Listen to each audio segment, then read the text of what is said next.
জামাতের দুজন মন্ত্রী ছিল, মোজাহিদ সাহেব এবং নিজামী সাহেব। বিএনপির অনেকে জেলে ছিল দুর্নীতির দায়ে, কিন্তু এই দুজনকে তো দুর্নীতি স্পর্শ করে নাই। তখন আওয়ামী লীগও জামাতের সাথে বসেছে, আমরা 7 দলীয় ঐক্যজোট হিসেবেও জামাতের সাথে বসেছি। তখন তো জামাতের গায়ে গন্ধ ছিল না। আপনার ফলোয়ারদের ভিতরে একটা ক্ষোভ তৈরি হয়েছে বা অনেকে সমালোচনা করেছে।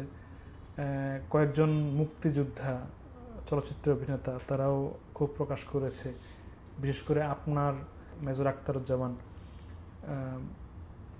জামাতের সাথে জোট বেঁধেছেন। আপনি এটা যেটা বলা হয় আর কি আপনার বিষয়ে, যে আপনি সম্মুখ সারির যোদ্ধা, প্রথম আপনি বিদ্রোহ ঘোষণা করেছেন, আবার আপনি এখন জামাতের সাথে জোট করতে গেছেন। আমি তো জামাতের সাথে এটা নতুন করে নেই, আপনারা তো এটাই ভুল বুঝছেন। বাংলাদেশের জনগণকে বুঝতে হবে, এরশাদ বিরোধী আন্দোলনের সময় 3টা জোট ছিল। বিএনপির নেতৃত্বে 7 দলীয় ঐক্যজোট, আমি এটা কিছুদিন আগেও কয়েকবার বলেছি। 7 দলীয় ঐক্যজোটের প্রথম চেয়ারম্যান ছিলাম আমি। আওয়ামী লীগের নেতৃত্বে ছিল 14 দলীয় ঐক্যজোট, জামাত এককভাবে ছিল। সুতরাং আমাদের এই 3 জোটের মধ্যেই প্রায় মিটিং হতো এরশাদ বিরোধী আন্দোলনের জন্য। তখন আওয়ামী লীগও জামাতের সাথে বসেছে, আমরা 7 দলীয় ঐক্যজোট হিসেবেও জামাতের সাথে বসেছি। তখন তো জামাতের গায়ে গন্ধ ছিল না। যখন প্রয়োজন হয় তাদেরকে ব্যবহার করবেন, যখন প্রয়োজন হয় না তাদেরকে লাথি মারবেন, এটা তো কোনো মনুষ্যত্ব না। 1986 সালে 7 দলীয় ঐক্যজোট আমরা নির্বাচনে যাই নাই। জামাত আওয়ামী লীগের সাথে একসাথে হয়ে এরশাদের নেতৃত্বে নির্বাচন করেছিল। তখন তো তাদের গায়ে কোনো গন্ধ ছিল না, তখন তো গোলাপের সুগন্ধি ছিল। 1991 সালে যখন বিএনপি সরকার গঠন করতে পারছিল না, কয়েকটা সিট শর্ট ছিল, তখন তো জামাতের সাহায্য নিয়েই বেগম খালেদা জিয়া সরকার গঠন করেছিল।